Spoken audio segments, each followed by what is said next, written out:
Баршаңызға қайырлы күн, каналыма қош келдіңіз. Бүгін сіздерге ересектерде балаларда қатты жақсы көретін хаттаманың рецебімен бөлісемін. Өте қарапайым және бір жасағаннан керемет шығатын рецебі. Міндетті түрде видеоны соңына дейін қарап, менің каналыма тіркелуді ұмытпаңыздар және де менімен бірге жасап көріңіз. Ең алдымен ыдысымызға жылы сүтімізді құямыз және де жылы суымызды құямыз. Міндетті түрде жасап жатқанда бөлме температурасында болуы қажет барлық заттарымыз.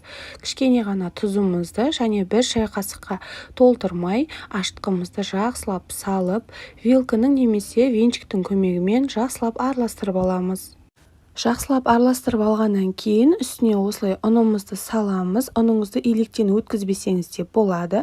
Осылай аз-аздан салып, алғашында қасығыңызбен араластырып, ары қарай қолыңызбен жұмсақ қамыр илейтін боламыз.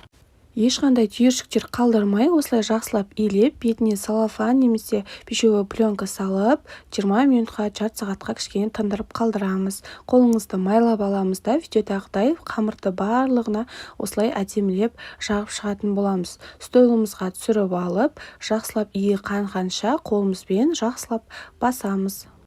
Сонан соң осылай 4 бөлікке теңдей етіп бөліп алыңыздар. 6 бөлікке бөлсеңіз де болады. Бірақ та мен 4 бөлікке бөліп, осылай әрқайсысын кішкентай қамыр қылып жасап алатын боламыз. Бұл қамырларымызды да бетіне целлофанымызды жауып, және де жылы шүберекті жабуды ұмытпаңыздар. 10 минутқа тындырып қалдыратын боламыз. 10 минут өткеннен кейін осы қамырларымызды жақсылап қолыңызбен әдемілеп басып шығамыз. Видеода көріп тұрғандарыңыздай төртеуі де бірдей болуы қажет. Ендігі кезекте қамырларымызды ұн себе отыра жаятын боламыз. Әуелі екі қамырды осылай арасына целлофан салып, бөлек жерге алып қоямыз, бір-біріне жабысып қалмас үшін. Қалған екі қамырды осылай жайып шығатын боламыз. Міндетті түрде ұнды молынан сеуіңіздер. Өйткені екі бірдей қамырды бірден илейтін болғандықтан оқтауымызға жабысып қалуы мүмкін. Сондықтан ұнды барынша молырақ сеуіңіз қажет. Құрметті менің көрерменім, менің каналымда өте оңай неше түрлі үй жағдайында жасалатын нандардың рецебі бар. Дәл осы видеоның астына қалдырып кететін боламын. Сол жерден қарай аласыздар. Мінекей, ең бірінші қамырымды жайып алдым. Осылай қатты қалың немесе қатты жұп-жұқа қылып жаюдың қажеті жоқ. Одан кейін 72%-дан тұратын сары майымызды осылай ерітіп, щетканың көмегімен қамырымызға жақсылап жайып шығатын боламыз. Кішкене кепкеннен кейін бетіне дәл осындай размерде болатын қамырымызды бетіне әдемілеп оқтаудың көмегімен салып шығамыз. Оның да үстіне сары майымызды жақсылап жағып шығамыз. Әр қамырды салған сайын ортасына осылай май жағуды ұмытпаңыздар, және де бір-бірінен үлкен болып кетпеуі қажет, барлығы бірдей көлемде болуы қажет. Ең соңында қамырымызды саламыз.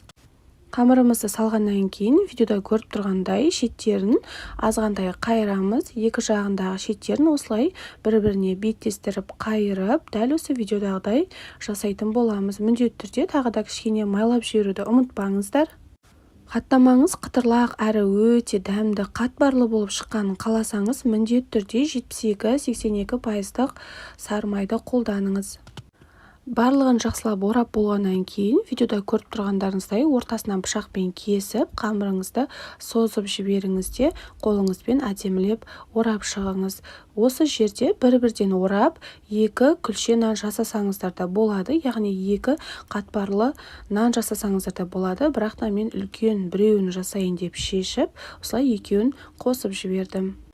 Орап болғаннан кейін қолыңызбен жақсылап басып, осылай созып шығамыз. Оқтаумен де жан-жағына қарай осылай созып шығатын боламыз. Пергамент қағазымыздың үстіне салып, бір жұмыртқаның сарысын бетіне жағып шығамыз. Құрметті менің көрерменім, егер менің видеом сізге ұнап, пайдалы болып жатса, менің каналыма тіркелуді ұмытпаңыз. Қазақша YouTube каналының алдыға қарай жылжуына сәл де болса өз үлесіңізді қосыңыз. Бетіне міндетті түрде күнжіт сеуіп, 180 градуста 30-35 минутта пісіріп алатын боламыз. Мінекей біздің хаттама нанымыз пісті, осылай қызарып, өте дәмді болып шығады. Иісі бүкіл үйді алып жатады. Міндетті түрде жасап көріңіздер, отбасыларыңызға ұнайтынына 100% сенімдімін. Піскен кезде өте ыстықтай жесеңіздер, өте дәмді болып шығады. Қытырлау, осылай ортасы өте дәмді болып шығады. Міндетті түрде жасап көріңіздер.